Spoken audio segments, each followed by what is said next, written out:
ایک صاحب نے مجھ سے بیان کیا، اے کے آقا نے خط دے دیا، رکا دے دی، اس پہ لکھا جی ایک خواب سنانا ہے آپ کو۔ میں کہ بابا لکھ کے دینا، میرے پاس خواب سننے کا وقت نہیں ہوتا۔ چلتے چلتے نا پتہ نہیں مجھے کیا کیفیت ہے، میں نے اس کو سنائے خواب، لیکن مختصر سنا ہے۔ اس نے کہ جی پچھلے دفعہ آپ نے جو سیدہ نفیسہ کا عمل کرایا تھا، وہ عمل میری بیوی کو آپ خواب میں آئی اور فرمانے لگے جو پچھلے دفعہ کا عمل ہوا تھا اور لوگوں نے جو خرچ کیا تھا وہ سب مجھ تک پہنچا، اور میرا دن رات اب ان کی دعاؤں میں لگ گیا ہے، اور ان کی حاجتیں جتنی بھی ہیں میں اس وقت تک نہیں ہٹوں گی جب تک منوا نہیں لوں گے۔ امام جعفر صادق کی بہو حضرت امام حسن کی پڑپوتی مصر میں قاہرہ میں ان کے مزار پہ میں گیا، اور مجھے بھی علم نہیں تھا۔ ایک مخلص ہیں اہل حدیث،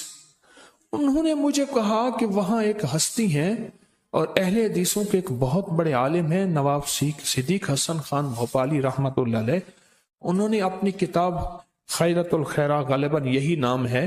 انہوں نے اپنی کتاب میں تذکرہ لکھا ہے اور فرمایا کہ وہ بہت بڑی ہستی ہیں، انہوں نے اپنی قبر میں 190 قرآن کی تلاوت کی تھی اور وصیت کی تھی کہ مجھے یہیں مصر میں دفن کیا جائے۔ وہ دین کی تبلیغ کے لیے مصر میں اپنے شوہر کے ساتھ قافلہ سارا آیا تھا،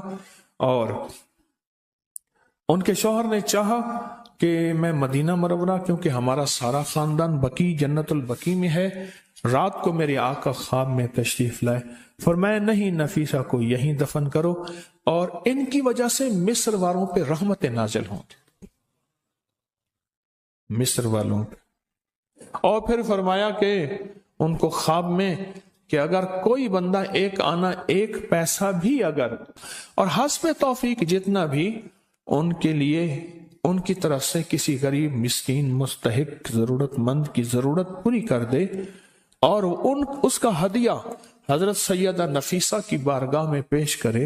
اور پھر اللہ سے عرض کرے، تو اس کی اس منت سے اس کی دعا پوری ہوتی ہے، اس کی مشکلیں حل ہوتی ہیں، اس کی ناکامیاں دور ہوتی ہیں، اس کے حالات بہتر ہیں۔ تو سیدہ نے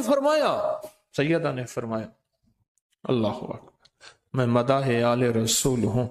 یہی آخرت کا سامان ہے۔ سیدہ فرمایا، اور کیا فرمایا، میں اس وقت تک نہیں ہٹوں گی جب تک اللہ سے منوا نہ لوں، میں سب کی دعاؤں میں لگی بیٹھی، مجھ تک ہدیے پہنچے ہیں سب کے، اور یہ حدیث صرف آپ نے نہیں پہنچائے، اس وقت آن لائن پوری دنیا سن رہی ہوتی ہے، اور پھر بہت سے لوگ بعد میں درس سنتے ہیں،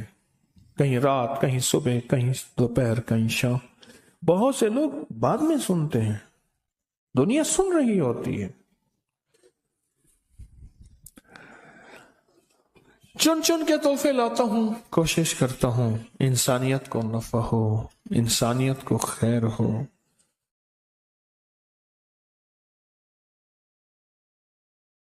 اب ہم سیدہ نفیسہ کا عمل کریں نا، تو پہلے 11 بار کلمہ، پھر 11 بار درود پاک، اور درود کون سا؟ اللہم صلی علی محمد و آل محمد، اللہم صلی علی محمد و آل محمد۔ اور کسی کو اس درود پہ شک ہے تو آپ التحیات میں درود ابراہیمی، ہر نماز کی التحیات میں یہ درود پڑھتے ہیں، ہر نماز کی التحیات میں یہ درود